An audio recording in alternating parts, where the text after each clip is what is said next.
What's up, guys? How's it going? Welcome to the Social Butterfly.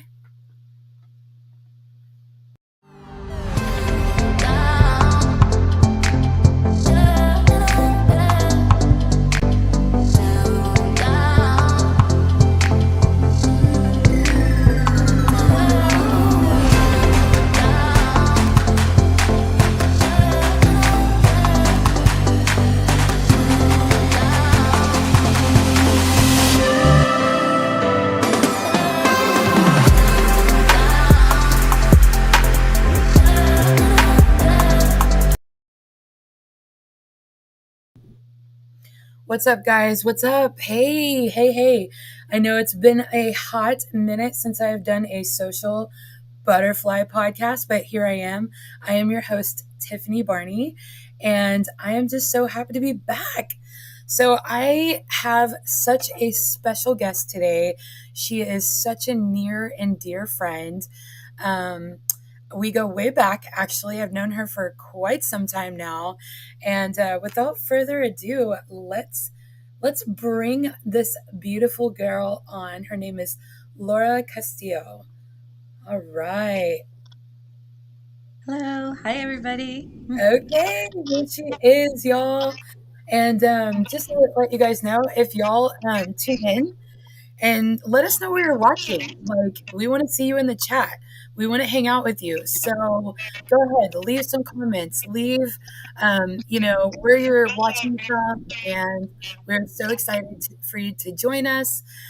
Again, before I fully allow Laura to talk, I just want to kind of rewind and just share with you guys where I met her, how God put her in my life. It was such a divine appointment, and I didn't know how long term it was going to be. Sometimes when you first meet someone, you're like, oh, it's just a church person, whatever. They might just be in your outer circle or whatever. But this one was actually meant to be for life. She has been in my inner circle of friends for quite some time. I love her so much.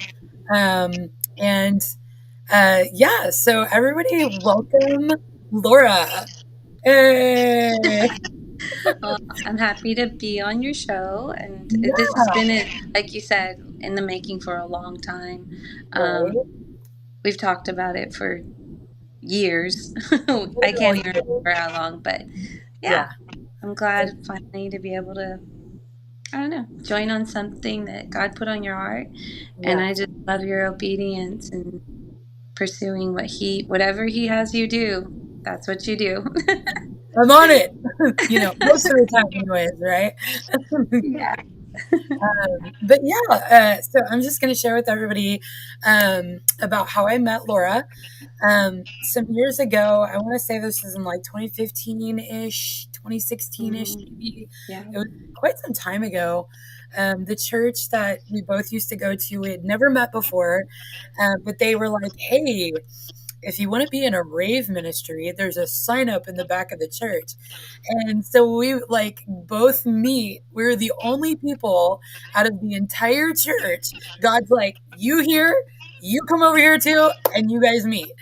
And we just both gravitated to the sign up sheet, and we were like, and I'm like looking at her like, you know what a rave is? Like, because not anybody at churches typically know what a rave is. And she's like, yeah, I know what a rave is. And anyway, so that's how we met. We met at the Connect booth. Like, that's Yeah. prophetic in itself, right? It's like Connect booth. And Yeah. here we are, like 10 years later. And she's also a board member. She's also the secretary of Heart of Dance. If you guys don't know, I run a nonprofit organization called Heart of Dance. We host clean, safe dance environments for people to come worship Jesus to EDM music. And we worship also using worship flags. And let me tell you, it is so much fun. But yes, enough about me and all the things. Let's just jump right into it, guys. So, I guess this was kind of whenever we were first starting Heart of Dance. I had called Laura and I was like, "Hey, girl, um, let's do a podcast or let's go live or whatever." And that was so foreign to both of us back then. And so we got all dressed. We put on our little Heart of Dance t-shirts, and I like go to her house, and she has the whole setup with like the ring light and the whole thing, and we're like, "Ooh, we're so professional," you know. We had like no idea what we were going to talk about. I mean, we were like very kind of all over the place, and Yeah. she doesn't know this, but I actually kept a couple of those like bloopers. So before we get into our testimony, dude, you guys, you can kind of see our friendship through these two like 10-second bloopers. Let me Here's show you. Check this a out. yeah. So if we were to just talk regularly like this, let's see how it goes. Yeah. Yeah. Testing. Test. Testing. Test. Test. Test. I know our laugh. No. Okay. Okay, We're not let's crazy. see. Okay.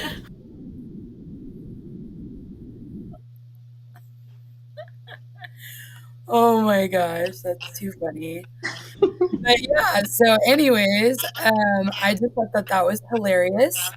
And so I had to bring that on because it's such like good memories, right? So fun. We actually, yeah, we had no idea what the heck we were going to talk about. We And recorded the whole thing and then we didn't know how to do what to do with it. I remember, I think I still have a copy of it too. And I'm like, one day maybe we'll be able to use something out of it. But yeah, we're it not finally here happened.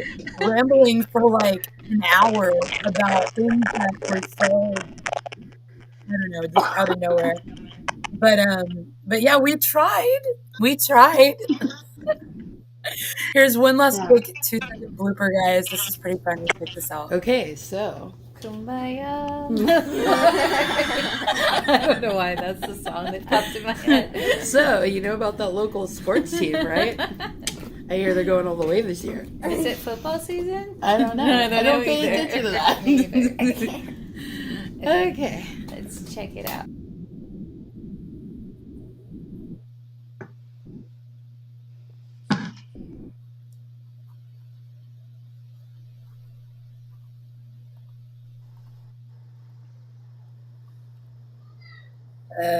A little bit of technical difficulty. Sorry, y'all. I didn't Oh know my if it was God. just on my end. Oh no, we got it. Here we go. Here we go. No, we got it. But yeah, I mean, that was so funny. You started singing Kumbaya, my lord. I'm like, really? I don't remember that part. But we were like so cute. I mean, gosh, that was what, like 5 years ago when we did that? And we never did anything with the podcast. No. This is way better. This is This way is better. so better. But yeah, it is just such an honor to have you on tonight, Laura. And I thank you so much for taking your time and being with us tonight. Excuse all the staticky audio, people. Sorry. Can you hear that on your end? I can hear it on my end. Yeah, but it's cleared up now. Oh, great. Okay, Yeah. let's take this window. And so I wanted to bring you on to discuss your testimony. I Okay. think that very, very, very little people know how you got saved, how God pulled you out of drugs, the rave scene. And so, yeah, I say, if you don't mind sharing your testimony with us, let's start, Okay. what life was like whenever you grew up, whenever you were a child. Okay. And tell Well, us where you're from and tell us you're married, how many kids you have, all the things. oh yeah, yeah. I mean, that's all like actually after this so I was saved on Resurrection Sunday in 2006 and when this year's completed, I'll actually be living longer as a Christian than as a non-believer. So that's pretty Wow. cool. But That is, yeah, yeah. So um, just like where I'm at now, it's kind of to see like a full circle of God's grace and yeah. goodness. So I am a mother of four. Big age range, 3 sons, 1 daughter, and my husband is a believer. But I mean, Shout out that's where to we're at now. Joel. My Jolie, he's amazing, and huge. He has such a gentle, gracious heart towards taking on a family of 4. Because I was a single mom when we got married almost 8 years ago, and so. And you were one of my bridesmaids. I was. Tiffany was one of my bridesmaids, and it's an amazing wedding that God put together. But childhood, I'd say it was kind of rough. I mean, I have brought up in a home where I knew my parents loved me. Oh, you go by my charger. They well, they were my parents were truck drivers. They traveled out of town a lot, and my grandmother's the one that really helped stabilize like our my childhood, like where I had a home and it wasn't babysitters or there wasn't an issue of like who's going to take care of us. So I'd say like I felt stability once we were staying with my grandmother, and she was like our caretaker, and that allowed for my parents to go out of town. And nowadays it's not too much of a it's not I mean it's still hard to be like out of town parents, but you Yeah. have cell phones, you have digital. In my child early years we didn't have that, so my parents would call from a payphone like at a truck stop, and if we Yeah. were around then we got to talk to them. And it was it's hard being in a long distance relationship with your parents. Okay. Yeah. So that was kind of sad, but I have great parents. They provided for us. They did what they knew how to do. They were young when they had my oldest sister. I think my mom was 18, and so they did what they could. And but that distance in our relationship, I guess, allowed for a lot of me figuring it out, like me and my sisters figuring out things for ourselves. And we didn't have consistency in like going to church. Even though my parents were believers, we were a family that followed Jesus and Wow. knew that we were supposed to read the Bible, but without the availability of like, consistent interaction and discipleship, Yeah. intentional. Um, None of that stuck when I became a teenager. Yeah. And I'd have to say there were some traumatic moments in early childhood. Initially, what led to us moving to stay with my grandmother is a really an ill babysitter. Mm. She was mentally ill, and for some reason, I was a target of her abuse. And it was only 1 week that she was like living and staying with us. And within that week, my mom saw a change from when she left us to when she came back, and she was getting ready to leave again. Both my parents were, and they they sorry, technical difficulties has been like the theme of today. Right. We'll totally um, get it. so, but my mom had a feeling, and thank God for mother's intuition, right? But she had a Right. feeling on her way out that something was wrong, and so they left, and they quietly, like, I guess they went like in a circle or something around the neighborhood and circled back around to the house, and she could hear this woman insulting me and mocking me, and like getting very aggressive. And that was it. That was, my mom confronted her, told her she needed to leave. They pulled the plug on all of that, and eventually that led to us moving in with my grandmother to stay. And so, which was a good thing, you know, it led Yeah. to a good thing. Yeah. So I think for a child that experiences early years unsafety and like the ugliness to evil in the world, Right. um, it can linger as they develop into adolescence, which I think is what happened to me.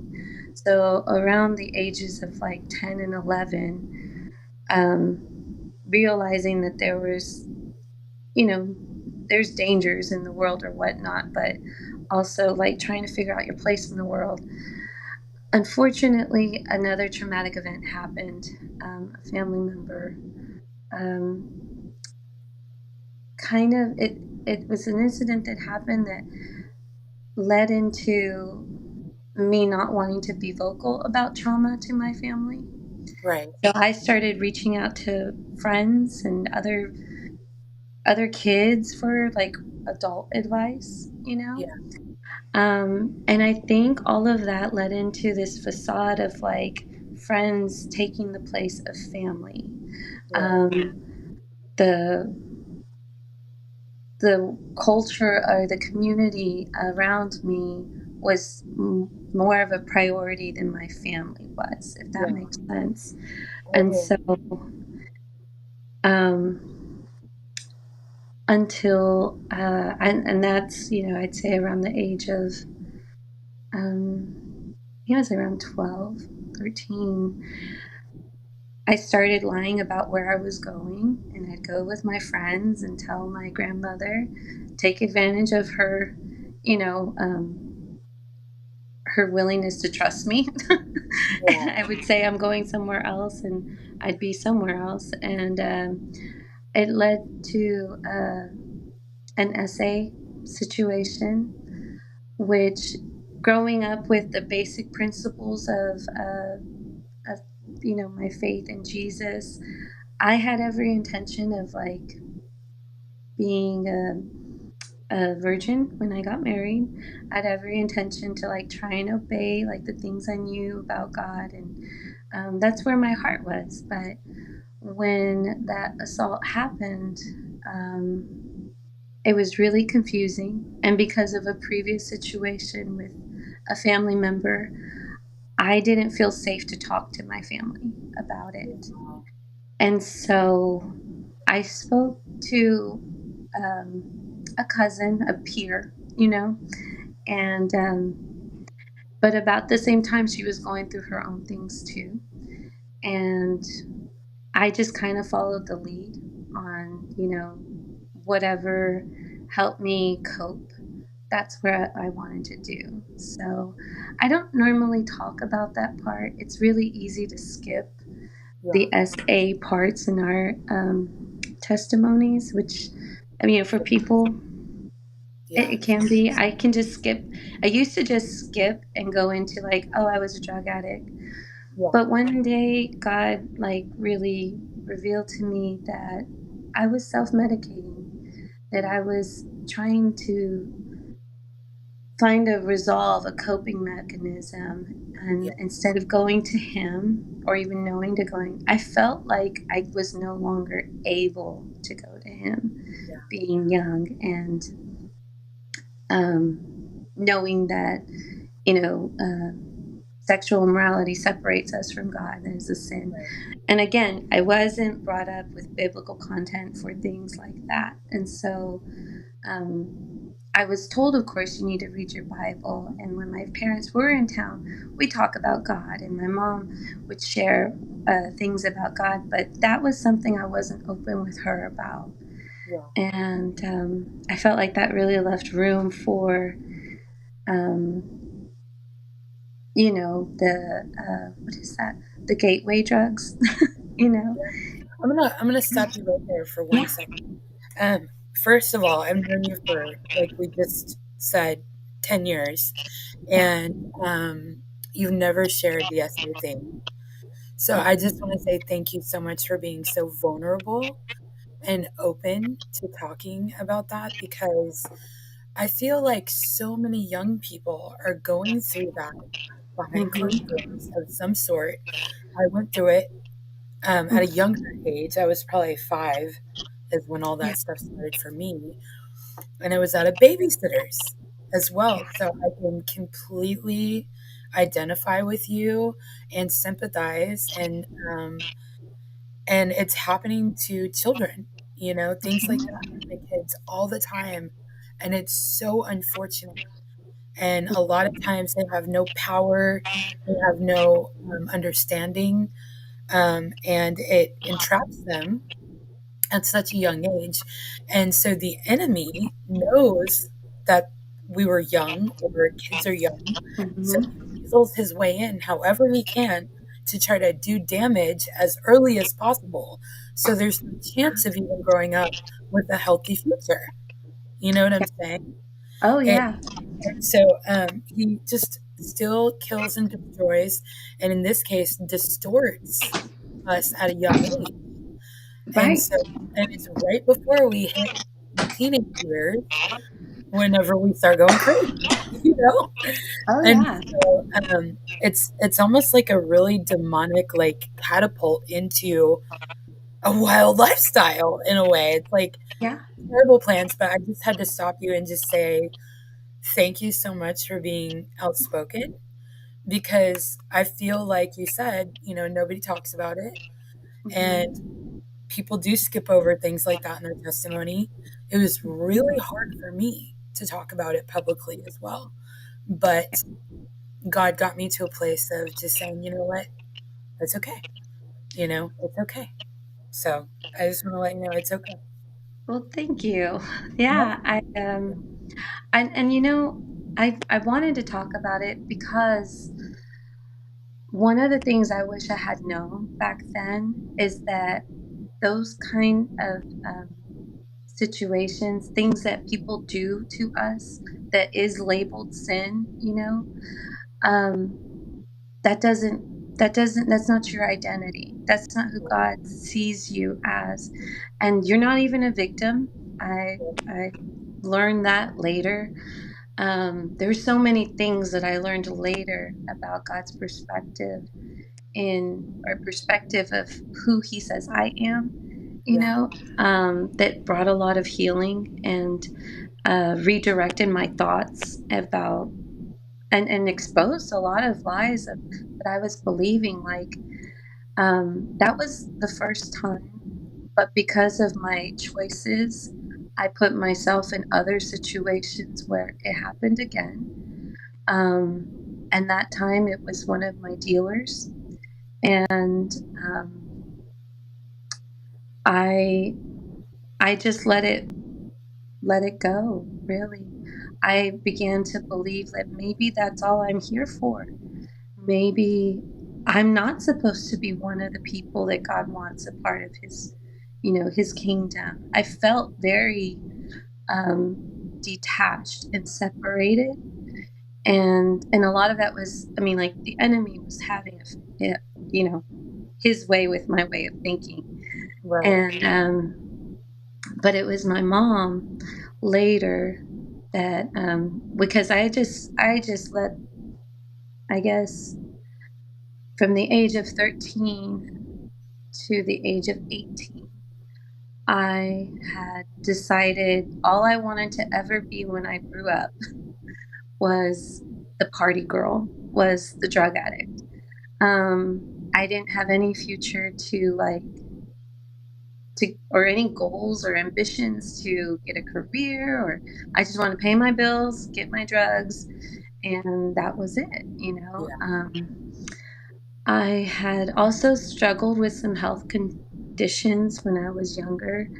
Um, I don't have very good kidneys, and so I was there's different specialists and different health issues. I was told that I couldn't have children, and so I was like, well, yeah. Oh, I did. Sorry. God had a different plan. Oh, 100%. But Perfect yeah, plan. I was told I could not have children. And so I was like, well, I can't even have a family, you know? And then the way that um, intimacy was introduced into my life was so vulgar, and it was so tainted that, like, I didn't see romance the way maybe, other people did. To me, that was always just like, I don't know, there was a lot of issues I had in not understanding relations that way. It led to a point, I remember, around the age 16 or so. Um, I had made up my mind because I had been trying to OD actually. There wasn't My one goal in life was to try every drug at least once. Right. Um, and so I didn't really have any limits towards anything. Whatever I could get my hands on, I was okay with. And again, that put me in a lot of situations with dangerous people, with people that,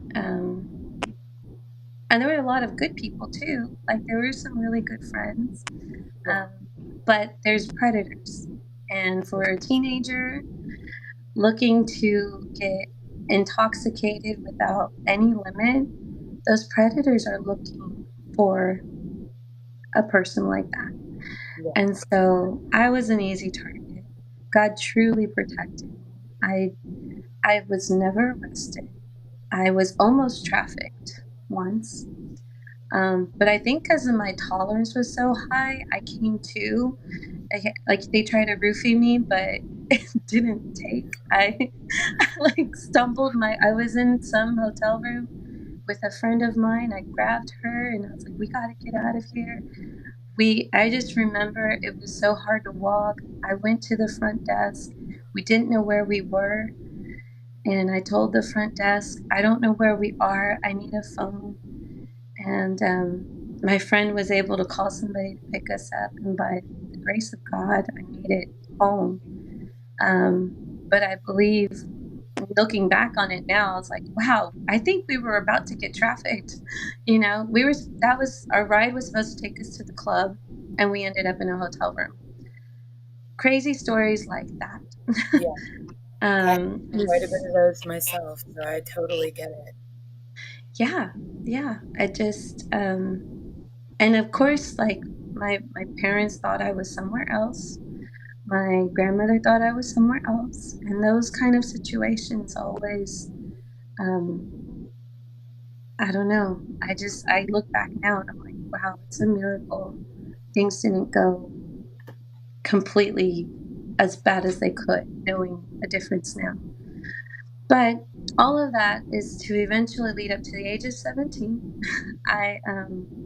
My life took a big turn. My goals and everything were still the same, but my childhood home caught fire one night, or early morning actually. It was around 7 a.m. And the fire started in my room. It was an electrical fire, and that changed everything. It cut off ties to people that, well, we didn't have cell phones. So, like, my landline was gone. People couldn't contact me. I was homeless. I lived in my car. That forced me to find work. So education kind of took the back burner in that situation. And it just kind of catapulted me to, I guess, I felt like it affirmed I don't have a purpose or a future in this world, in this ugly world. Like, to me, the world was just so ugly. And my my family, eventually we got on our feet. We got into an apartment. I never lived in an apartment before. That was new. And by great, just by God's design, my upstairs neighbor was, for about 2 years, we had never talked, but he was this guy that I saw upstairs every once in a while, caught my eye. eventually in the future, we did become friends. About the same time, I had heavily decided to cut ties to people that I knew really kept on telling me to like get my act together, or like that they love me, they were concerned for me, and I'm just like, it's better off that you just don't have anything to do with me because I'm not going to be here one day or soon. That was my plan. It sounds like you were really wrestling with suicide. Oh, I was. Yeah. Yeah. Yeah. But my plan was to OD. That was my goal. And I realized later, like through the going through raves, going to clubs, going like I had my friend group that um, I would get together with, and the problem is we would all get really really high, and the come downs were just so unbearable No. that we just run back out and do it again. And then I didn't have school. I had 2 jobs. I had 3 jobs at one point. After the house fire, that I mean, it was just so wild. Like at 17, that was my life, and I was uncontrollable by that time. My mom was so worried. My stepdad was so worried, and I was driving intoxicated, by that time, and they had to make the hard call of tough love, and I was coming home messed up all the time, which I had a younger sibling. I was exposing my family to like really ugly things, and so they said I wasn't welcome in the home anymore. I had to find somewhere else to live. Um, that's where the neighbor upstairs comes in. Um, we had become friends at that time, and they had somewhere for me to stay. So I went to stay, and that's generally what happens when I think people in their adolescence get homeless and they can't go home. They'll find somewhere to stay. I think the term is couch surfing. Yeah. Yeah, I mean, I don't know. I didn't really do that. I slept on the floor in a 1 bedroom with like 8 other people living there. Wow. And everybody had like their certain spot on the floor. I don't know. But to me, it had to be the drugs. I thought it was the best thing ever. Yeah. I was So, totally convinced. when did you start getting into the rave scene? And how did that happen? 13. 13 Okay. is when I started the rave scene. Okay. That happened through my cousin, the one that I had shared about the essay. And actually, I had no intentions to ever start doing drugs. I was smoking cigarettes by 13. Yeah. And my oldest sister was very against my smoking cigarettes. She thought it was a nasty habit. She did not support me. And so she would never buy me any packs. And so, but I would steal cigarettes from people or whatnot. And, but I went to my one of my cousin's houses, and there were a bunch of people there, like a lot of her friends, that they were passing around a joint. I had never smoked weed before, and that time I was binging for a cigarette, but nobody had any. That's all they had. So I was like, okay, whatever. That's what I'll do. Yeah. And it turned into like a binger. Like I stayed there for a week, and all kinds of things came through. And about 13 is when eventually I didn't even know that going to the rave was going to the rave. I was just tagging along with other people that wanted to dance, knew somewhere I could go. The all age club, Numbers was Yeah. one of the places that I felt like you could network into finding out about raves and Yeah. other after parties and things like that. 100%. Yeah. And That's what so, it's a gateway. That's yeah. that's what got me all sucked into it as well. It was that Yeah. place. And I think that's one issue that happens in Houston. It's the nightlife in our area that you can um, you can get into really young, and it can skew a lot of everything else the rest of your life, you know. Sure. But the raves, I think I started going because my I had family members going. I had older friends, and like I said, I wasn't in school. Um, it just seemed it was just something really big that was coming up in that time frame too, in Houston particularly. It's huge. It was Yeah. absolutely huge. So what year are you thinking? Like late 90s, early 2000s? It was like late '90s for sure. Yeah. Yeah, yeah. No, because I had already been to a few. That's how I remember it. And then like being intoxicated time frame is so weird. And It so is. I, I remember that my oldest sister was graduating in 2000 because there was like this whole millennial thing of like, I don't know, computers were going to break down or something. Yeah, But Y2K. It was called Y2K. yes, I was at a rave. I went to a yes, rave that night that the whole world was supposed to end, and they were yes, making this huge deal about it. And I will never forget. I'm walking through, and I'm on all these drugs, and all of a sudden, I'm like, "Oh wait, I'm still here. What time is it?" And I looked at my clock, and it said 1 a.m. And I'm like, "Wait, wasn't the world supposed to end at 12? Oh, yeah, okay, well, it didn't happen." Like I was late, yeah, like it was late even figuring it out. Like, yeah. yeah, I That's how remember. I remember. Like I had already been to a couple raves of, gosh, I can't remember the name of like, I can't remember the name of any of them. But that was kind of like the the hay that broke the camel's back. Like once you bring in like all of the things happening, and then what the mantra of the rave scene was, you know, plur. And I had been looking for a place in this world for myself, and I had felt I no one from the church ever did anything to reject me. I felt like I didn't fit in. Like Yeah, I'm not one of those people. clean people is what I Yeah, thought.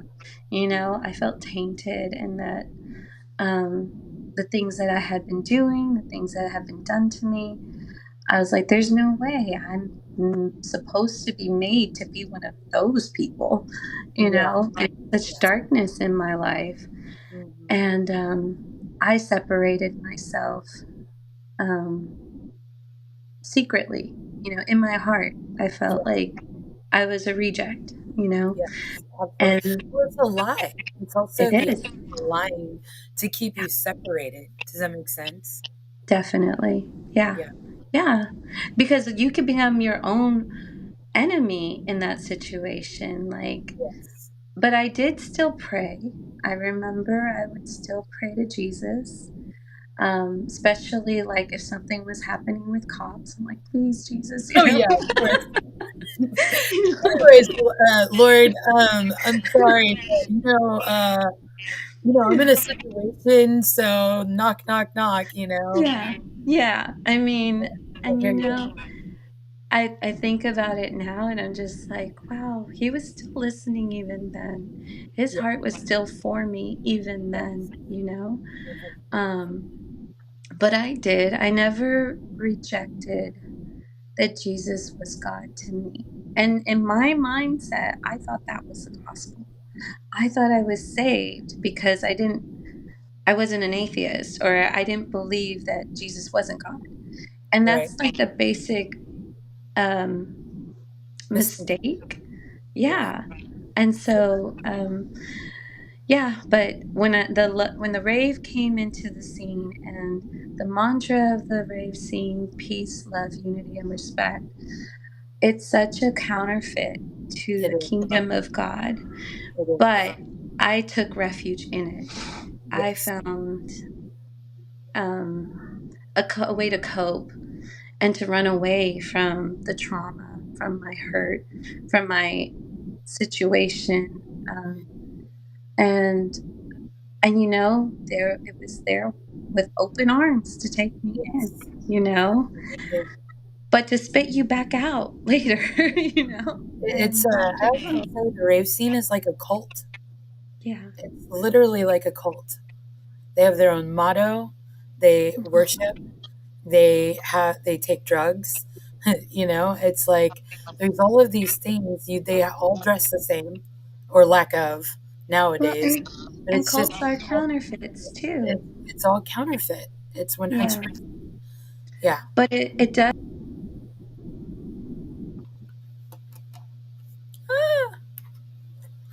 Okay. Well, it looks like we lost Laura. Dang it. Sorry. Let's see if we can get her back online. Here she is. Here she is. Let me get her back online. Hello. Well, hello. Man, that was a quick recovery, friend. Good job. Yeah. Hey guys, hold on. She'll be right back. Yeah.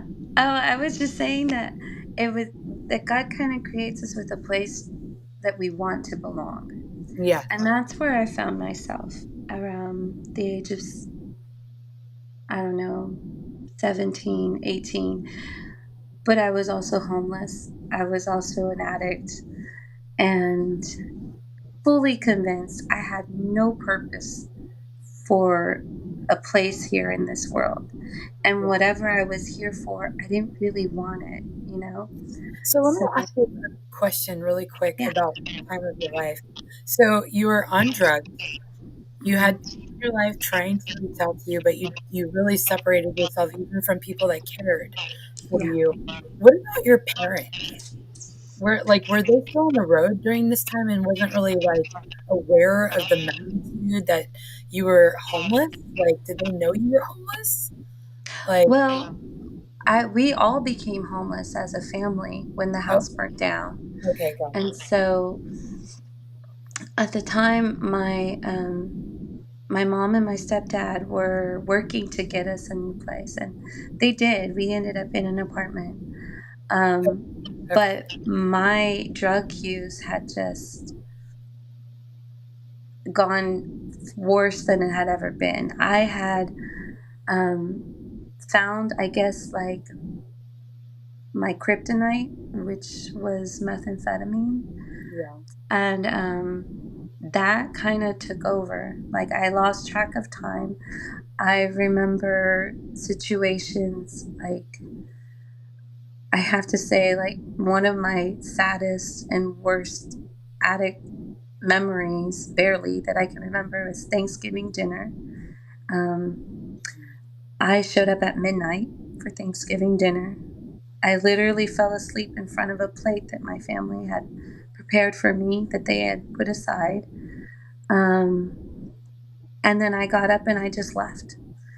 I just remember seeing everybody's faces really, really sad when I showed up, because I was completely intoxicated. Like, I didn't even know what was going on. I didn't even know it was midnight. But I showed up for Thanksgiving dinner at midnight and fell asleep in front of a plate. I don't know what they were saying to me. People were talking to me. But that's where I was. And I think that's what initially put my parents in a position to draw the line of, like, she can't live with us and be living that way. We Yeah. can't keep putting ourselves in that situation. And so, or exposing my youngest sister to me living that way. And so they kicked me out. And that's how I ended up, like, with a group of people that were kind of living like me. And I ended up getting my own apartment when I turned 18. And I went through several different roommates during that time. And one of them I began a relationship with. And I remember we had an agreement that when I OD'd, because it wasn't a question, that was the goal. when I OD'd, they were just supposed to make sure that I wasn't like left on the side of the road or something, like it was like my insurance person, which they were never comfortable with. I don't want to say that they were like, yeah, we're on board with that. Everyone always tried to talk me out of it, to slow down, to like, you know, to not think that way, but I was convinced that I'm not supposed to be here. And one day, this is where the whole narrative changes. And it's really simple. It's just, I had two roommates at the time, and we always had people over all the time. We each had our own friend groups. We had several dealer connections. For whatever reason, nobody could find anything. Like, there was some kind of big bust in Houston. Yeah. We couldn't find any kind of narcotics. We were all forced to be sober. Oh. And that was torture for me. Yeah. And I remember, again, this is before cell phones. So, like, people had to leave to go and, like, network to get, to score something. Right. And I decided to stay home. And my two roommates went out to go and score something. They had a couple of leads, and so I was like, "Well, I'll stay here in case so and so will come back, and maybe we'll get something. We have to get something." And we were responsible in the sense of paying all of our bills. We had to choose. We only had enough money to either buy narcotics or buy alcohol, but we always preferred narcotics. We didn't have enough money for both, so. Right. We were kind of holding out, but I was forced to be sober. And in my apartment, we didn't have TV or anything like that. We were like really artsy. And That's awesome. yeah. I love that.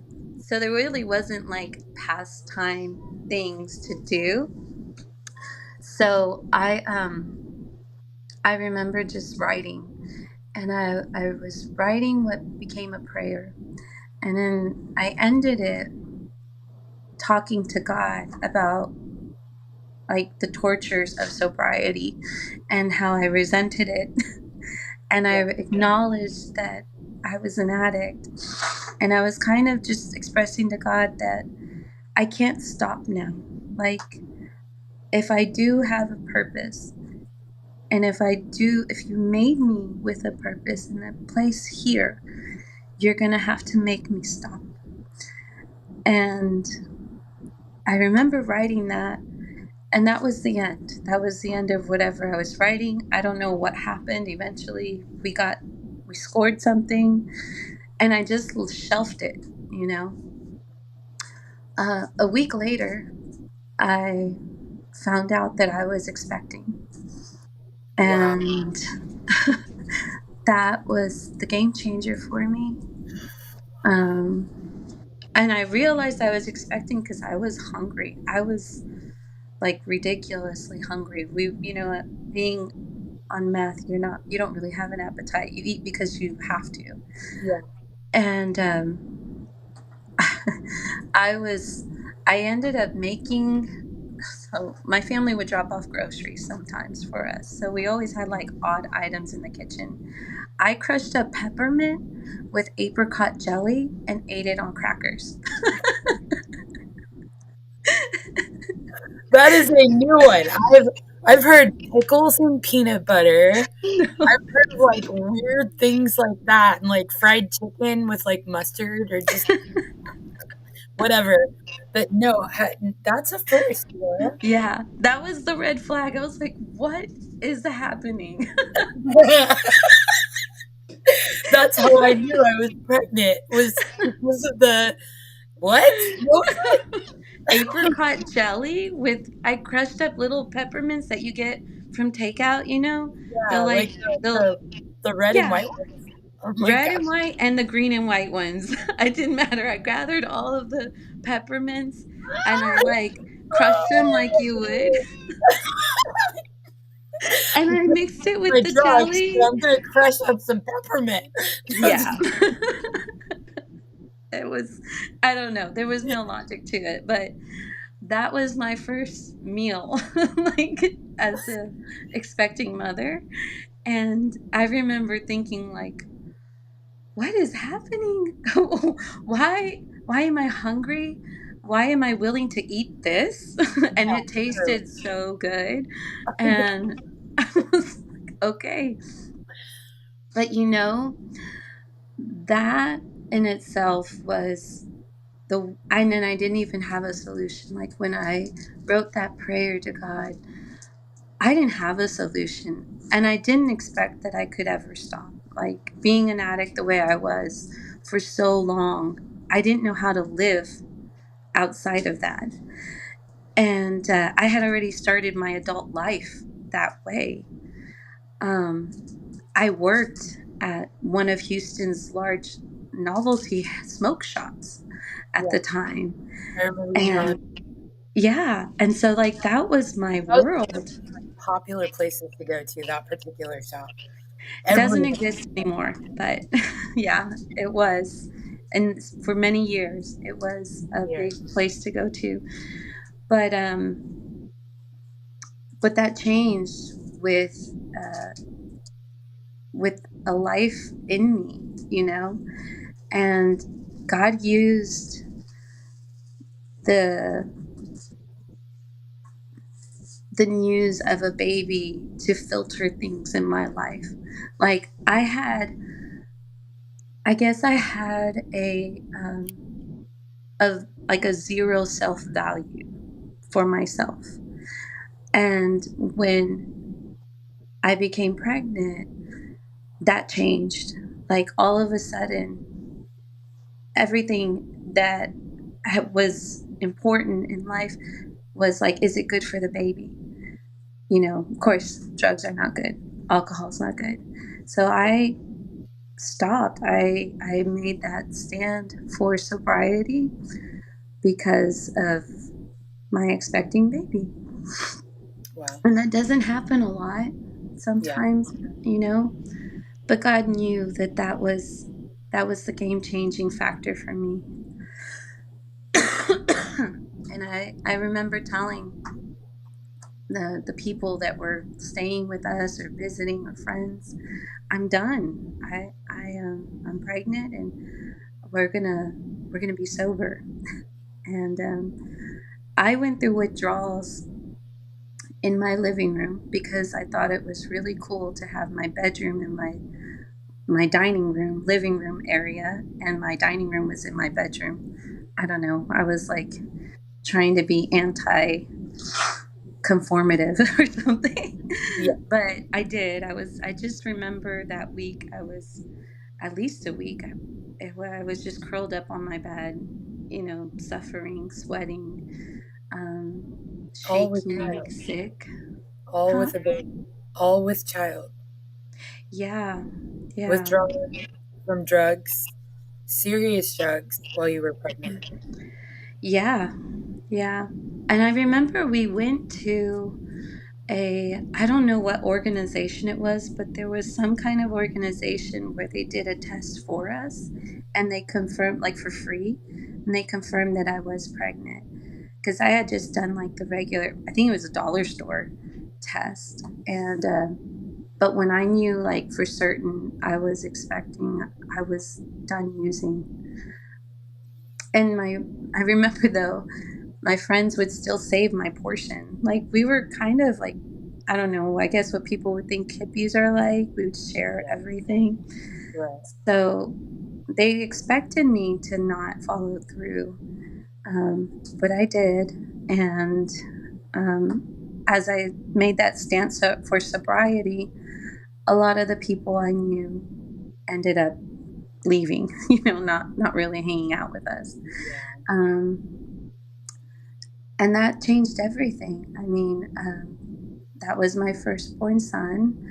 And it was through his life that eventually led me to go back to church because it was his first Easter. I didn't know what people did. Like I was like, woohoo, holiday. I used to get wasted, but with my son, he was about 6 months old. Um, it was his first Easter, and I didn't know what to do with him, but he was old enough that like he can go out now, like we can do stuff. Because for the first several months, especially with your first kid, like you don't know what to do. And Yeah. I was 19, like I barely turned 19, like 2 weeks before, and I didn't know what to do with my son. And I started seeing the church signs on people's yards, and crosses, and that he's risen, and these things that I was like, oh, that's what I can do. That's a safe place I can take my son. Like we can go do that. Yeah. And I went to the church that I had gone to, and um, I guess like we had a church we would go to when I was in like at 12 and throughout my teenage years, but we weren't connected. And so I went there to go visit, and I took my son, and I heard the resurrection story of Jesus, and it just all made sense to me now. Like my sin, the reason why Jesus had to die on the cross was to make a way for me, that I did belong. I had this pastor telling me that, you know, that his grace was enough, and that no matter what we had done, we all are welcome to the kingdom of God.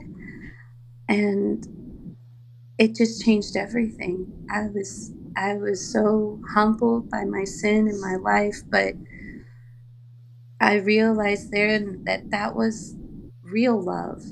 That was the love that I was always meant to be a part of, and to receive. And it just changed everything. I gave my life to the Lord that Sunday, and I went home. I was staying with my mom, and my stepdad, and I remember I bust through the door. I was just like glowing, and I was just like, I get what the big deal is about Jesus. She's like, what? I was like, Yeah. I get it. I understand. I I went to church, and I think I'm going to go back. I think we're supposed to do this more often. And that just changed everything. And I always, and I explained to my mom, because she was surprised. She's like, what are you talking about? Like, we Yeah. brought you up believing in Jesus. Like, Yeah. I believed in Jesus. Right. I thought that the story of the cross was just another Bible story. Like, we Yeah. have all these incredible stories about God in the Bible. I didn't get that Jesus' story was the whole story. Like, that was the Right. whole point.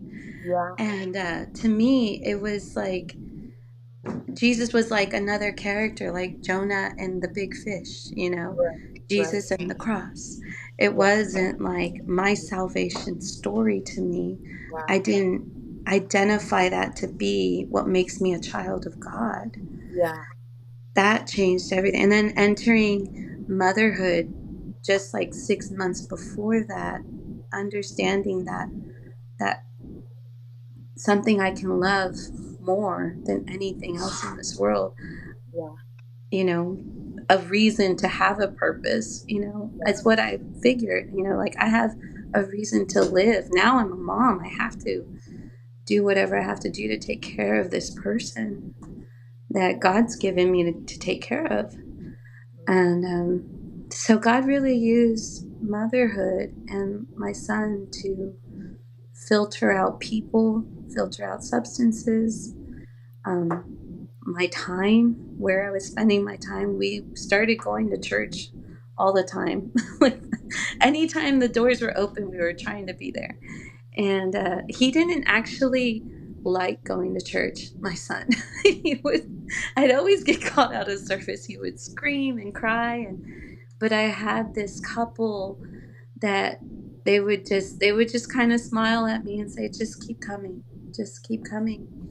It's okay, we'll call you if you can't calm him down, but don't stop coming.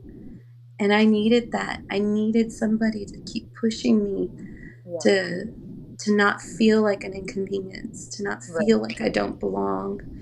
And that man's gone to be with the Lord now, but I'll never forget how much those words really touched me to keep going. Yeah. And I'd like to say like that was that was one of the worst parts of my story. Yeah. That we came out of that, and that was my introductory to salvation with Jesus. Praise God. Yeah. I just think it's incredible how God gave his one and only son to die on the cross, but God gave you your very first son to live. Yeah. Yeah.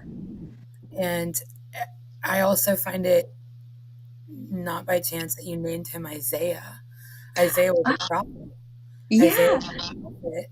Your son was like a prophet coming into your life saying, "You need to live, woman. You have to take care of me now," you know? For real. Yeah, like you birthed a prophetic son to save your life. I didn't even know that was a name in the Bible. Isaiah, I got his name from a dream I had playing with two little boys in my dream, and I was a really lonely child, so I Yeah. was like, I had the best time playing with these boys in my dream, and I remember telling them, I'll name my kid after you if I ever have children. And Wow. I stuck, that never left me. And so there's a lot of God winks Yeah. in Isaiah's story. And I Yeah. did ask him beforehand, I was like, I can't really share my testimony story without talking about you. So I Yeah. was like, I need your permission. And he's like, of course, Mom. And Oh, so, we yeah, love Isaiah. He's a sweetheart. He's so sweet. he So is. He is. He's 20 now. I know it's I crazy. I know, he'll be 20 watched your this year. children like literally like grow up. It's crazy. Oh man, I know. But yeah, that was the beginning of a Christian walk, a new believer's walk, but I still just had so much stuff to work through, Yeah. and being a single mom, um, being, I guess, how do I put this? Not understanding love, romance, things like that, and Yeah. even motherhood, adulthood. I didn't really have like teenage years to like look back on. So raising a kid was terrifying, and I remember just thinking like, I just want to do whatever the Bible says. Yeah. And the problem is I didn't really read it like Yeah. I should have. And I was still making life decisions, not reading it.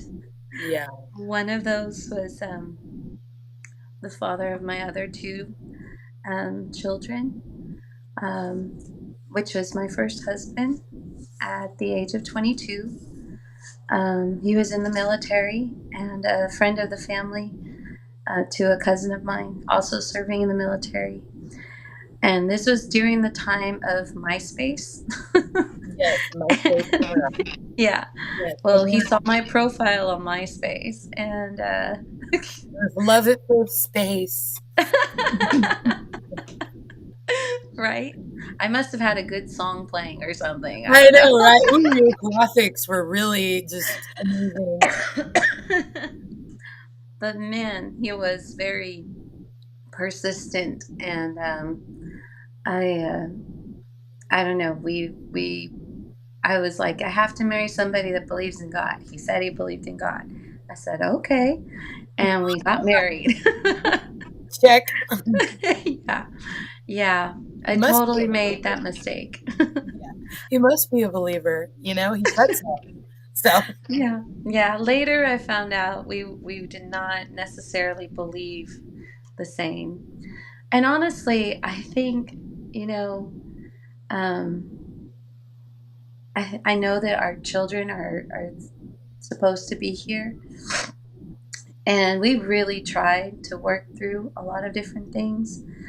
But we were married for, I think, almost 5 years, and I lived in like near Austin through that. situation. But his deployment, we married really quick. So we dated for like 3 months, got married, and then we lived as husband and wife for a week, and then he was deployed to Iraq for about 2 years. Oh my And God. so it was wild. And we were so young. We were so young. And we thought that we were going to be okay. But while he was deployed, he was supposed to be a mechanic and just stay on the base working on tanks and trucks and stuff. But they changed his job to be EOD, which is explosive something or other. I don't remember. But Yeah. it is a very, very dangerous thing to do in the military. And it exposed him to a lot of things, a lot of trauma. And I mean, like physically and mentally, but there was just a lot to work through. He became violent when he came back home, and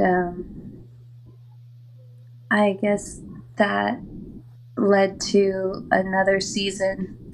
Not just learning more, like not did he didn't he wasn't the only one changing. I was changing too. I was being refined and reading my Bible, learning more, becoming more devoted to my identity in Christ. And well, when we merged back together, house divided against itself cannot stand. And the more I grew in my faith, the more it seemed that he disliked who I was. And ultimately it left. We separated for a lot of reasons. The most the biggest reason was safety. He knew that he was not a person that could keep us safe from himself. And with what he was experiencing, he chose to leave.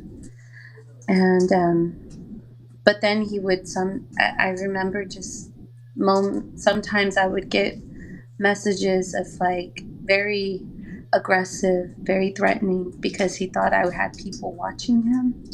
He became very paranoid, and like we were not safe. The kids and I were not safe. So we did go into hiding. Not only did I have now 3 kids, but I never went back to school.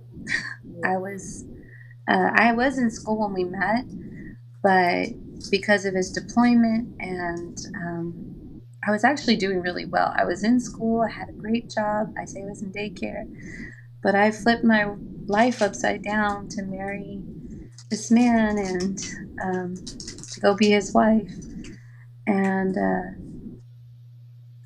we were both completely different people. I didn't have no idea what our story would have been had it just stayed like that.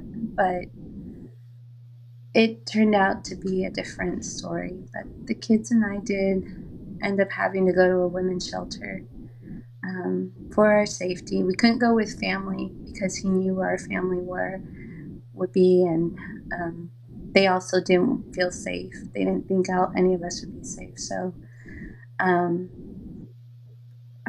we went to a shelter, and at the time I was living in Cyprus, but the shelter that had room for us was in Webster. And that's what led me back to the church that we met at, and in that time of my life. Isabella was my daughter's about 1, and the boys were like 2 and 5. And so it was really hard. The first night at the shelter, because we left everything in a hurry, it wasn't the first time I was exposed to or been in a domestic violence situation. There's several different moments in my life, but I didn't really know what domestic violence was. Right. I didn't know markers about abusers. I learned that in the shelter. I learned that I'm allowed to have an opinion without, worried about getting smacked, or someone violently attacking me.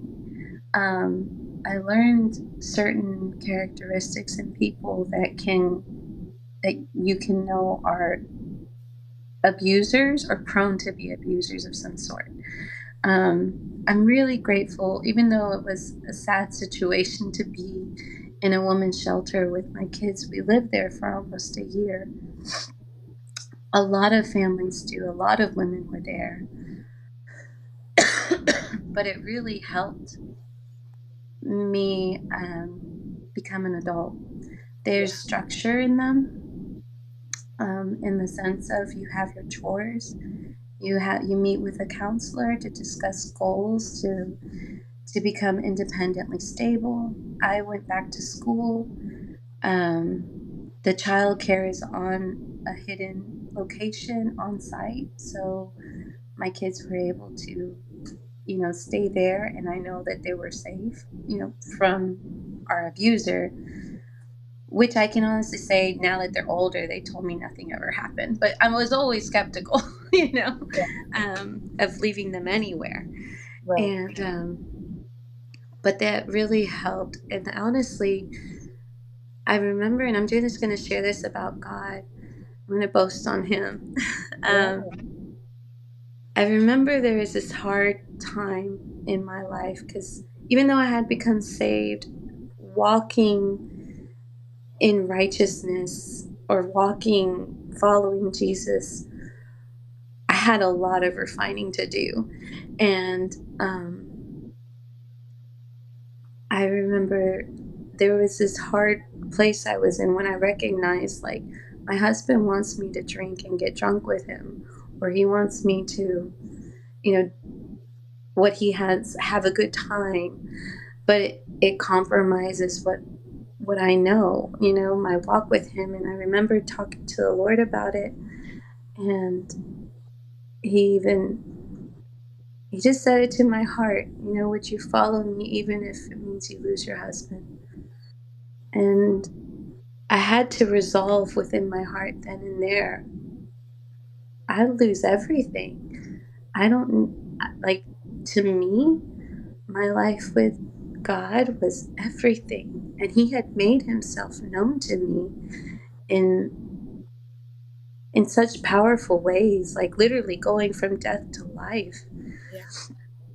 And so I remember being in the shelter and coming to those terms of, like, I learned that he wanted a divorce. He met somebody else and he had wanted a divorce. And I found out through Facebook. So I was crying with the Lord about it, because in my mind, when we initially went to the shelter, it was, we're just going to work through this. I still had so much hope that, God was going to fight for my marriage, and, he would heal him. We would get better.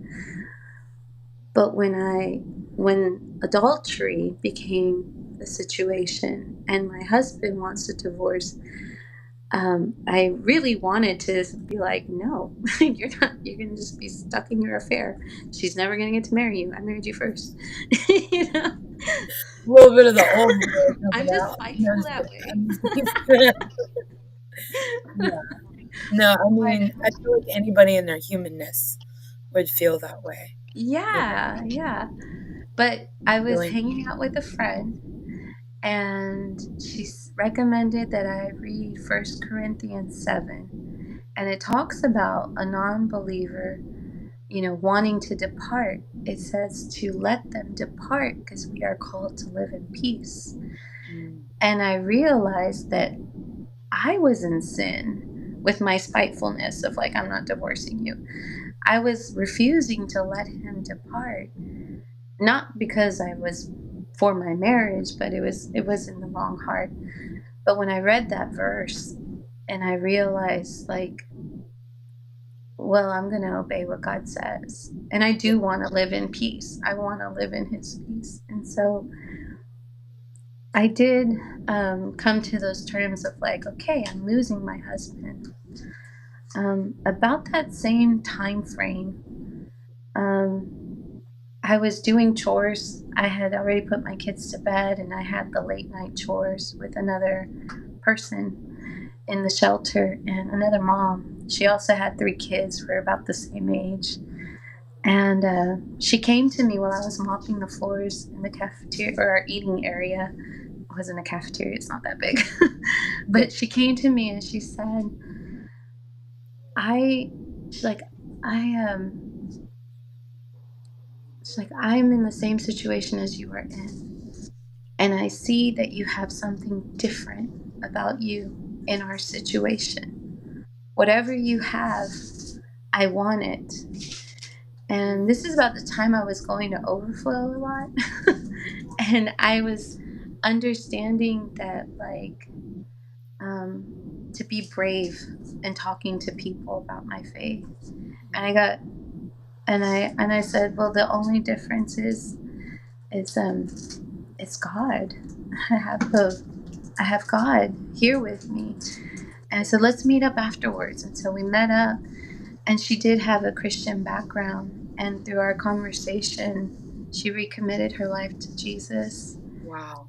I had never shared my faith before. Like, I had never witnessed that transformation. And when it happened, I was just so grateful to be there. Yeah. It made losing the life I had just, been puzzling together, that just disintegrated, into, we don't know what's happening next. We don't even have a home. I have Yeah. 3 kids, no education, no home, no idea of what I'm doing. The one thing I do know is that God is real. Jesus made a way for us to be a part of his kingdom, and I'm going to follow him. I don't Amen. know what that means, but I'm going to follow him. And turned out that she ended up getting transferred the next day.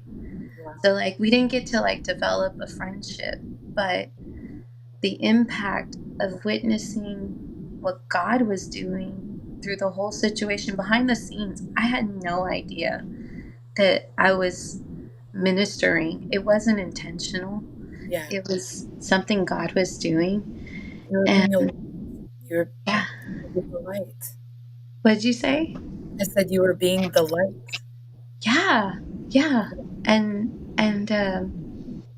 when that happened, I just remember telling the Lord, like, that's my purpose.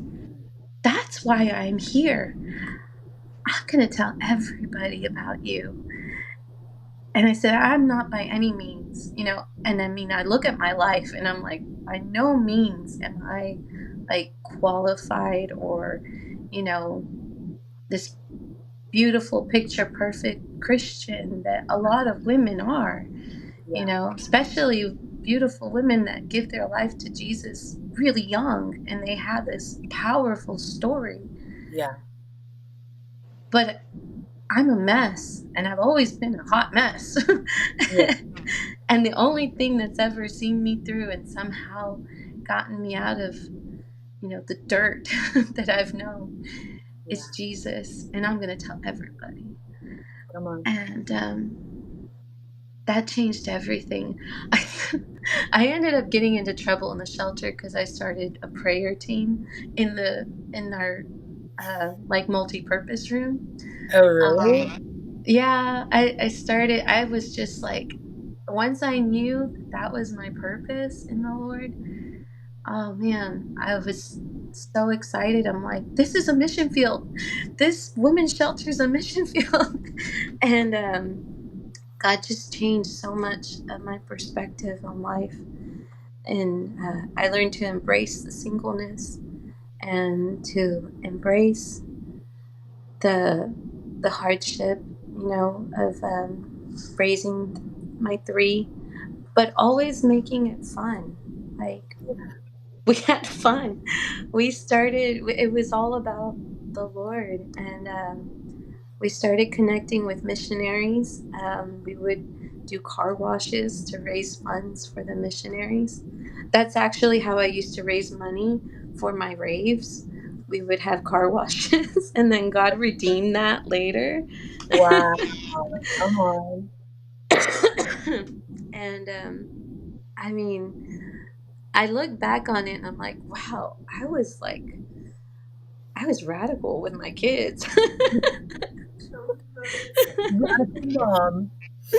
I know. Like, we were making posters, going to support missionaries. We did free car washes so that people could share the gospel with while other people are, waiting for their car to get washed. I mean, everything became about telling people about Jesus and his love and his grace. And that was all. That's always been enough, you know. And I mean, I just look back now. That situation could have been so dark, and I Yeah. know a lot of women live in that victim mentality and situation. But God really like made a switch. Like, you're done being a victim. Yes. You're victorious in me, and I'm going to see you through. And we From, did. We somehow. What from was that? I was gonna say from victim to victor. Yes. You're Yeah. victorious in Christ. Yeah. Yes. Yeah. That's It's all we amazing. needed. Yeah. And So being. after and so then at some point you're going to the church. I get saved, and we both met at the connection booth. Yeah. And trying to remember, we went through so much. I think didn't you take like a Bible college course with me at one Yeah, we point? did. We Yeah, did.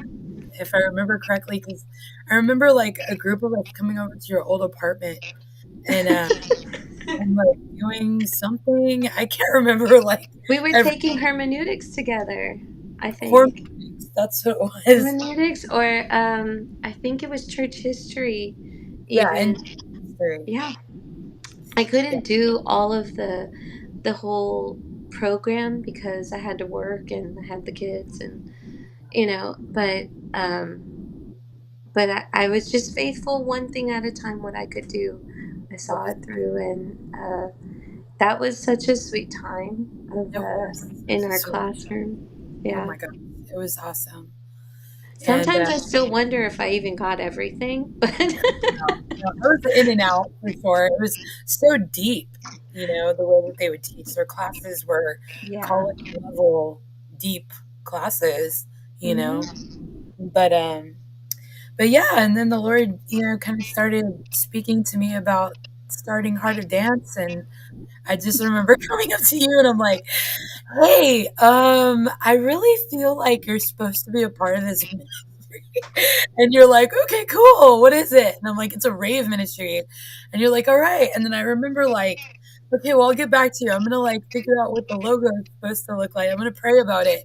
And I just remember like, I mean, we were just so simple back then, just trying to like, start from nothing. We literally Hmm. started from absolutely nothing. And I just remember sitting there like praying. I'm like, "Lord, what does the Heart of Dance logo look like?" And I opened my eyes and I was at work at the time. And the sweet and low packets, Yes. sweet and low packets, the pink packets, Yes. and it's Yeah. a sweet and low, and it's like a music note thingy. I just remember I'm like, "Laura, what is this supposed to look like?"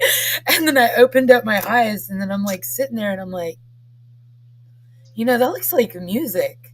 That's so cool.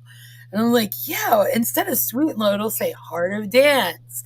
And then I remember taking the logo like rough draft. I had somebody at church sketch it up. I'm like, "Okay, it's got to have a rainbow in it because we're taking back the rainbow." And music notes and like lots of stars. I mean, I went through so many like different phases of like trying to figure out the logo. But anyway, whenever I finally felt like this was it, I remember y'all walking up to Laura. I'm like, "Hey, check out the Heart of Dance logo. What do you think?" And you're like, let's go get it tattooed. That was the response. And I was like, I mean, she's ride or die friend. She's like, dude, that would be an awesome tattoo, man. And I'm like, yeah, but we never did it, We never did it. But yeah, I love It that was a cool idea, story.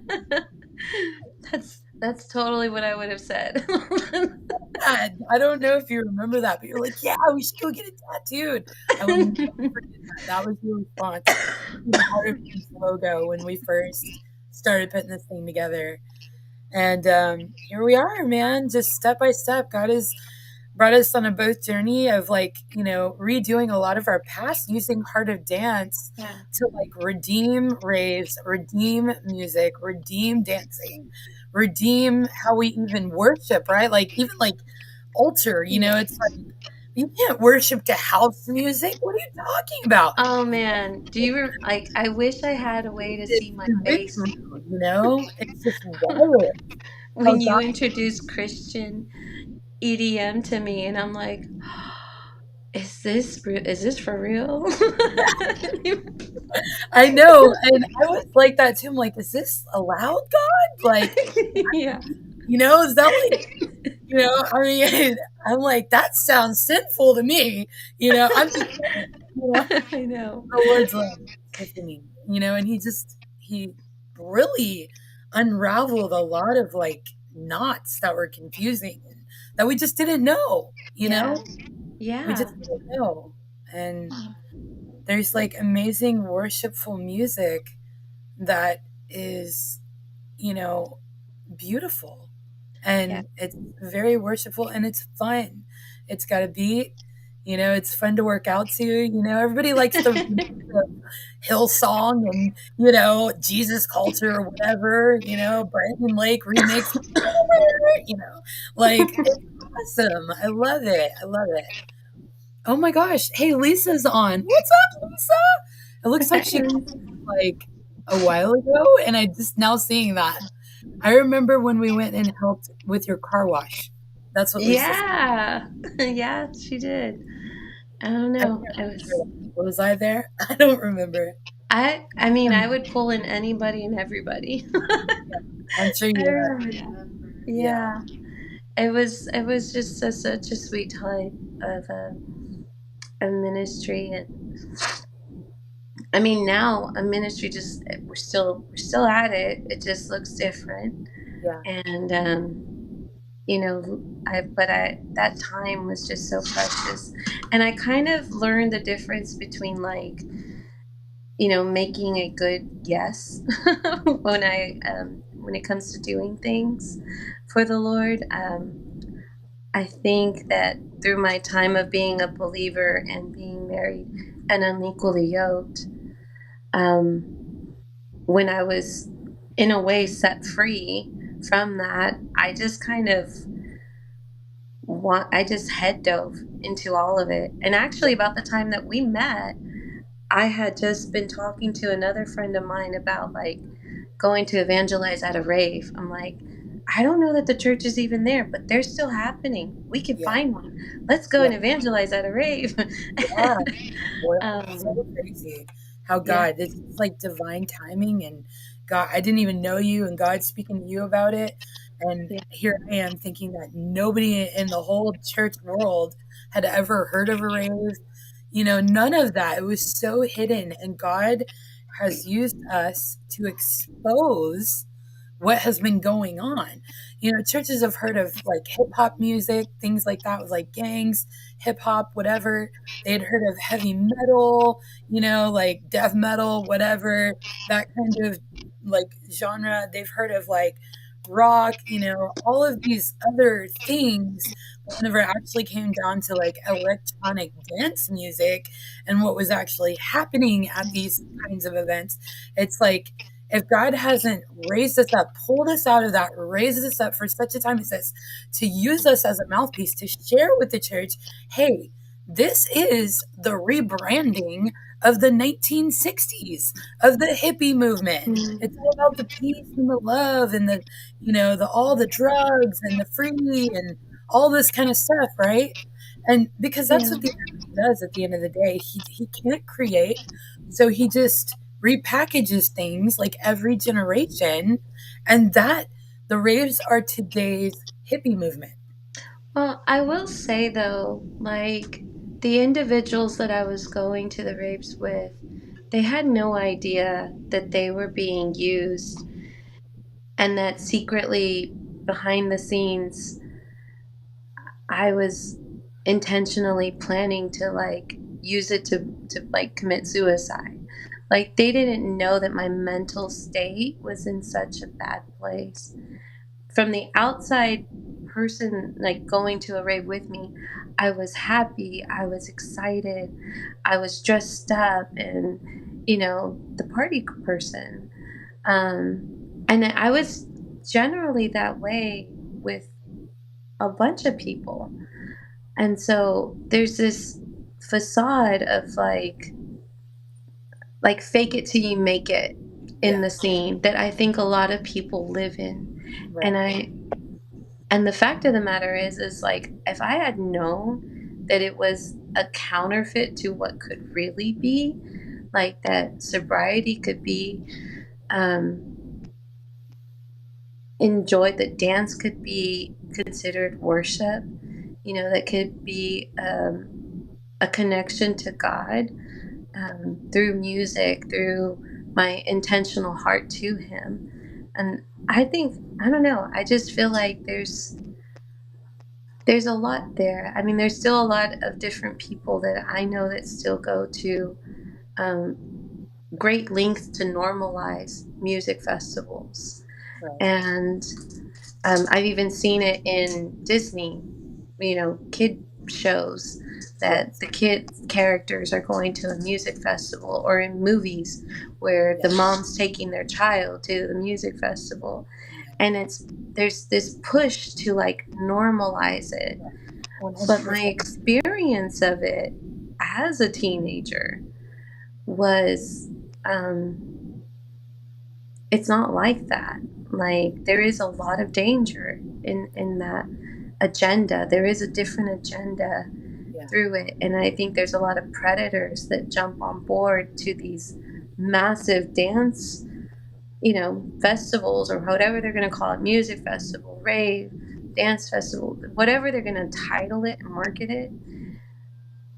There's a lot of other things happening behind the scenes, Yeah. and I like that Heart of Dance is a ministry that we've prayed about and intentionally want to be a bridge to connect to people that might have been like us, Yeah. or might, I mean, I can honestly say, like, even though I lived completely outside of what Jesus taught, or was, I knew I was not supposed to be doing, Yeah. I still had this background of my Christian faith and my simple misplaced understanding of who Jesus was. Yeah. To me he was God, but he wasn't my Lord. And I did not understand salvation at the time, and that took it took God doing the impossible to break me out of that. And I have to say, there's so many impossible things that he's done. Getting me out of the domestic violence situation where my spouse was trained to take lives and very much feared that he would, so that he had to leave. It was almost impossible to get out of that situation, but God made a way. I guess one of my other stories that I love to share is that God called me to do missionary work while I was a single mom, like sending me to Africa. And then with my husband, we got to go to Cuba. I mean, going overseas is awesome, but it started first here. It started in a women's shelter. I was gonna say, share with the audience, like, after, like, how you met Joel really quick because we're going to wrap it up for the night. But Yes. she is happily married now with someone that is not a picture. Just we're just saying. No, Joel was a calling for my life because I had never found anything safer than my singleness with the Lord. Even though like there's all these other obstacles of financial support for the kids and things like that, but I was safe and my kids were safe. But Joel, Not when I at all. She was huh? terrified. I just have to throw that out there. I remember like telling you about it, and like Oh me and my you both on the gosh. same level at that time. We're like, we're never getting married. We're never gonna like guys, like cooties, Well, it wasn't even that. I honestly had trauma. Yeah, I it was had physical trauma, and I had um, these issues that needed to be worked out, but they protected me, and I had some I I don't even know how to describe it, but I had some experiences of having to learn how to be a single Christian woman. It's different than being a single non-Christian woman, yeah, and that was something that I had never experienced because even though I gave my life to the Lord, I married soon afterwards. And so there were all these things that I had to learn about, like even within the church, about being a single mom and woman. But Joel, I I love our story, and I tell him that all the time. I Like I love this. love our story and Share what your God story did. really quick, and then that's how we're gonna end the evening. Okay, so I didn't meet Joel right away, but I knew who he was. I had been with some friends that allowed us to, that allowed us, like, we would take our lunch break and we would pray. And we'd each have a list of names of people that we would pray for with their permission. And Joel was one of the names on my friend's list. And for years, like 7 years, I had been praying for Joel, and I never met him. He says that we did meet, but I didn't remember, or I don't recall it. But he says we did meet. But it wasn't until like 7 years later we ended up going to the same church together, and I was serving in children's church. He was serving in children's church, and after we passed each other, he says, I'm so and so's friend, Joel," and he's like, "You've been praying for me," and I was like, "Yeah, I've been praying for you." I was like, "Wow, we finally meet," and then we ended up getting put in, not on purpose, like the church did it. We taught a 3-year-old class together, and we made a good team, and I had been, I think it was like maybe a year, at least a year, we had been serving together. So we had each other's phone numbers, but I had very strict rules to not message men. If they needed to talk to me, it had to be in the contents of like why we were serving. Otherwise, I just ghost them, you know. But we would message each other like what snacks we were bringing for the kids. It always had to be like classroom related, and Joel never messaged me about anything outside of that, so I didn't have to worry about that. But I was going through a season of acknowledging God was releasing me from my singleness, and it terrified me. Yeah, You prayed with me a lot. I did. I and did. uh, and I just have to say that if anyone can relate, prayer is powerful. Yes, it is. And I had actually like fasted my sleep one night, and I stayed up with the Lord, like crying, like mourning the loss of my singleness, Yes, and just I like, agree. I'm and I single was for the rest of worshiping. my life. I know. I was worshiping and just centering myself on Jesus and finding that like I can trust him. And if that's the next thing and I'm going to trust him. But I did make one request, and that was for an Isaac and Rebecca story. Like, I wanted the Holy Spirit to make an arranged marriage. I was like, I can't trust the you caught my eye, or hey, let's meet up, or nothing. I didn't want anything of man, but I really was just praying and asked God, like, somehow can I have an Isaac and Rebecca story? And the next day, Joel texted me in the morning, and he said, I he's like, I don't know why, but I felt led to share my devotional with you. And he just sent me the scripture reference, and I was like, okay. I'm like, that's weird. He never messages like personal stuff, and like, you're crossing the line. No, so I didn't say anything. Scripture, you're crossing the I know, I'm like, your devotional. Well, and when I looked it up, it was Isaac and Rebecca. It was their passage, and I was like, what? I remember, like, wait, you were listening what, last Lord? Yeah. God, is that you? And I'm still doubted. night? Oh no, no, no! Cliffhanger, you guys. She'll probably be right back. She's done this before. Laura, come back. I'm in the middle of your story. Okay, sorry, y'all. Thank you guys. Oh, here she is. Let me bring her back on. Hold on, hold on. Thank you for your patience. And she's not back. Wait, what the heck? Come back. There you go. Okay, perfect, perfect. Okay. Hello. I don't know why you keep doing that, girl. What happened? I don't even know, but I know we've got to hurry up. We've been chatting. This happens to us all the time. We can talk I know, forever. I know. It's been 2 hours, but I'm like So on a cliffhanger. So I know I built it all up, right? I know, and then you like disappeared. I'm like, wait, what?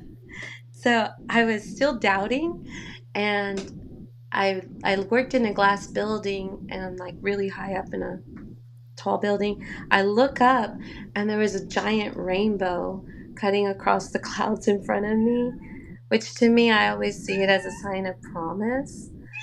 And sorry, my cat. but, but that was enough to, like, I messaged Joel back, and I told him, like, thank you for sharing your. I actually have screenshots of our text, but I said thank you for sharing it. And he messages, do you think God's trying to tell us something? I was like, oh, maybe. And we agreed to meet up for lunch. And in our lunch meeting, we decided to fast for 3 days and pray without communication. And during that time, God revealed to him a confirmation of like, this was his will. And it took me the last day, like the last day. I mean, I literally had asked God for like another way to know for sure. And I had been sharing the gospel lots of different times, evangelizing for 2 years, and I hadn't led anybody. But you still share, even though people don't accept. You still share. But that day, we had decided to go evangelize at the mall, and then we would discuss what God revealed to us afterwards. And well, I had asked God to, like, allow me to lead somebody to the Lord if Joel was the person he was calling me to be a wife to. And the last person I spoke to, she accepted Jesus as her Lord. And Wow. I mean, like, the mall was closing. It was like the last person in the food court. Never a And second too late. Never a second too late. yeah, yeah. And I was able to tell Joel, like, that was what God gave me as a yes. And he shared with me his confirmation. which might be too long to go into, but Yeah. there was just so many multiple ways for us to know, and just this incredible story of God in the center of it. And it was just a matter of walking by faith to enter that season of being a wife. I'd never wanted to be a wife again, but God has redeemed that also. Yeah. And I mean, I just looking back, and it's like 20 something years with the Lord. It's just no part of it's wasted. There's Yeah. always something good to boast about in Him. Praise God. Um, yeah. I remember during the season of not wanting a husband. This was years before Joel. I remember I had that dream, and I told you like that I was inside of your future home, and you got married. I was standing at your bookshelf in a dream, and I just knew I was like, she's gonna get married, and I could explain that the house was down the road from a street light outside because it was like just very strange. Like God was just showing me like that you were gonna be married, and I saw your house and everything. And I remember sharing that dream with you, and you're like, "Oh no!" Like that was you're like, "No, no, that couldn't be for the Lord." Like I'll never. Years later, you Oh guys my got gosh. married, and then you moved into that house. Yeah. I was like, Yeah. "Wow!" Like I was so blown away by that, and that's Yeah. like so encouraging. So if anybody's having dreams about me, like let me know. But yeah, no, Yeah. it was incredible, and Joel Joel's perfect for you. So He is. such a Yeah. sweetheart. He is. He's a good guy. I got a good one. Well, God picked him. Go God, go God, get your husband off. I'm just kidding. But yeah, no, it's amazing, and what an incredible story. It is always so nice to actually sit down and start from the beginning to like where you are right now, and just to kind of see what God has brought you through, out of Egypt into the promised land, to where you're at. And I just think it's absolutely beautiful. And thank you so much for being vulnerable. Thank you so much for sharing such intimate things that most people wouldn't share about what they've encountered and been through. And yeah, just thank you so much, Laura. This Well, was such thank a you. special treat. Thank you. Well, thank you. And I am happy to share. It is different than like sharing, like just saying it. It is different, but thanks yeah, for inviting me on your podcast. yeah, It's of course. awesome. Yeah. I do want to say I'm gonna close out, but before that, I do want to just let everybody know that Laura is one of our key speakers coming at SOAR, which is a Christian dance conference where the theme is Christmas, and it's on Flag Day, which is an American holiday about how the American flag was like brought into our nation and how God showed me to do Eagle flags next, and it ends up on Flag Day, and that was meant to be originally. And so I really feel like the Lord is going to do something very powerful on that day. So Yeah. if you guys do not have your tickets yet, get them before it's too late. We still have some, and it's at my new church, at the Refuge. Love you guys, love y'all. But yeah, we're having it at my church. It's going to be so sweet. Laura's going to be sharing from her heart. She's going to be teaching. We're going to teach on dance. We're going to teach on flag, on worship, and then we're closing the night out with a smoke party with a Christian DJ. So that is going to be so fun. Dinner is included. So you can go on our website, which is www.heartofdance333.net, grab your tickets, and click on upcoming events, and hopefully we will see you there. But other than that, we love you guys. We thank you again for watching. And Laura, I'm just going to have you pray us out, girlfriend. Yes, yes. Okay. Father, I thank you for our journeys with you. I thank you that we we come as we are, Lord, and you accept us, and you want to continue to grow us. I pray for just this upcoming conference, Lord, the SOAR.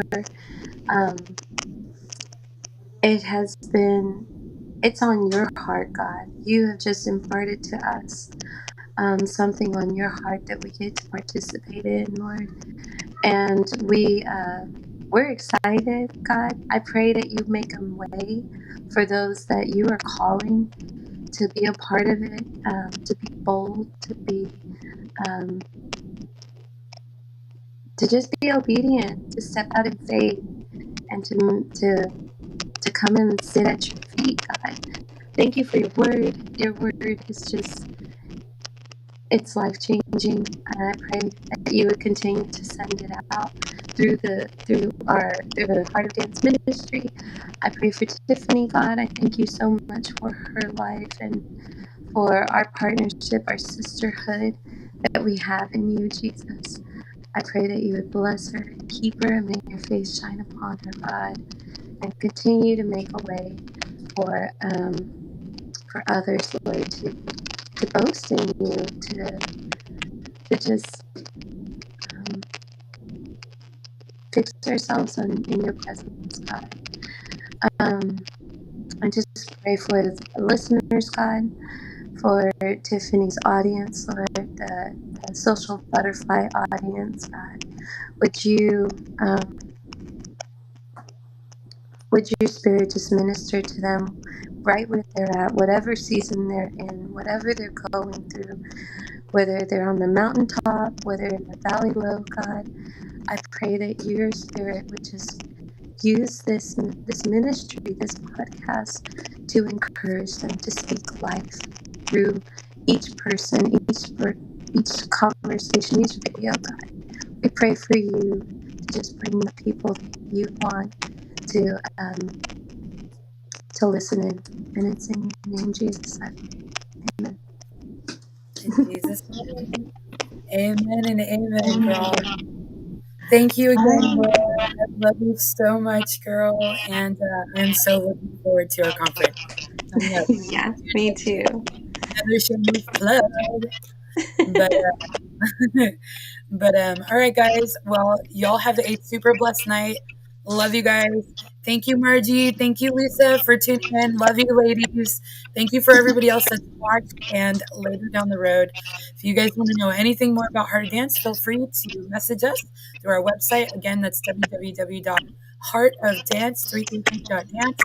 Other than that, I am your host, Tiffany Barney, and we are signing out. Bye, guys. Bye.